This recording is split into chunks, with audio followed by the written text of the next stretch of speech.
Souvenez-vous de ceci. Bien qu'il y ait une différence entre le chandelier ou le pied de lampe du lieu saint du tabernacle et ceux des églises en Asie, le principe est le même. Le principe est le témoignage de Jésus. Le même dans les deux cas. Or, quand vous retournez au tabernacle et regardez dans le lieu saint ce pied de lampe ou ce chandelier aux 7 branches, qu'avez-vous là en type? En premier lieu, dans le cas du pied de lampe, vous avez la lumière qui est projetée sur le pied lui-même.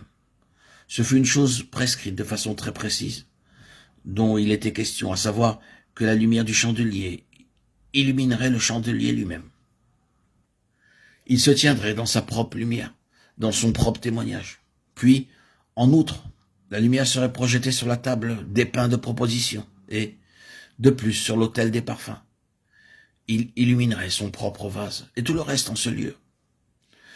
Or, il y a ici quelque chose de très précieux, car notons-le, le principe est reporté dans l'Apocalypse. C'est la même chose quant au témoignage. Ce pied de lampe ou chandelier avec sa tige centrale et ses 6 branches. Ce chandelier aux 7 branches est une figure de Christ et de son Église. La désignation du Nouveau Testament est le corps de Christ, duquel il est la tête.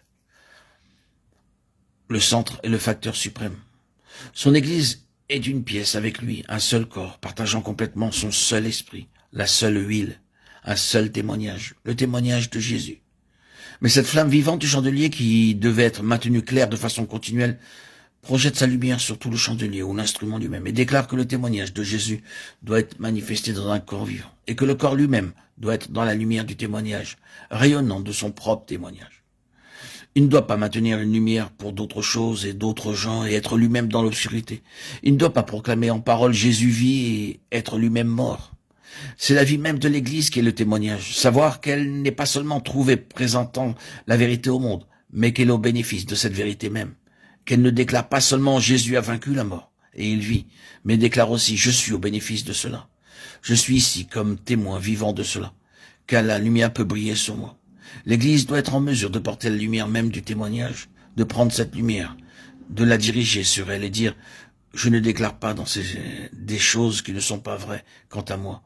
Je suis l'expression vivante de cette doctrine. » Bien-aimés, quand nous parlons de l'Église, souvenons-nous que nous sommes membres de son corps et que ce qui est vrai du tout doit être vrai de chaque partie. C'est le vainqueur.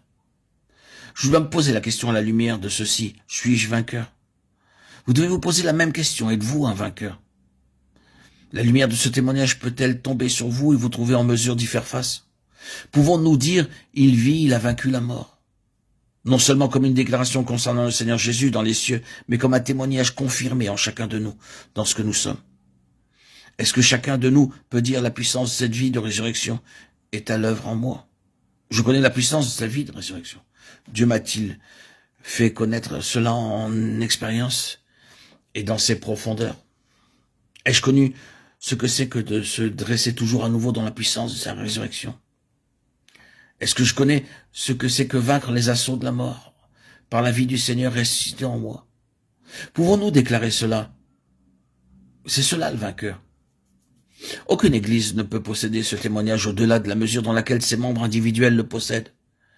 Une chose à laquelle vous et moi, en tant que membres de quelque église locale, devons avoir nos cœurs continuellement attachés, et ceci. Ô Seigneur, garde-nous de devenir simplement un vase ou un véhicule pour répandre de la doctrine. Fais que nous soyons caractérisés par la vie, de sorte que d'autres, entrant parmi nous, comprenant ou non ce qui est dit, s'exclament ainsi. Je ne comprends pas tout cela, mais il y a la vie. Là, j'ai rencontré le Seigneur vivant. J'aimerais mieux que des gens s'en aillent sans avoir compris un mot, mais qu'ils puissent dire cela, plutôt que d'avoir saisi les choses mentalement et n'avoir éprouvé aucun impact. Prions que le Seigneur nous rende vainqueurs individuellement en tant que compagnie, dans ce sens.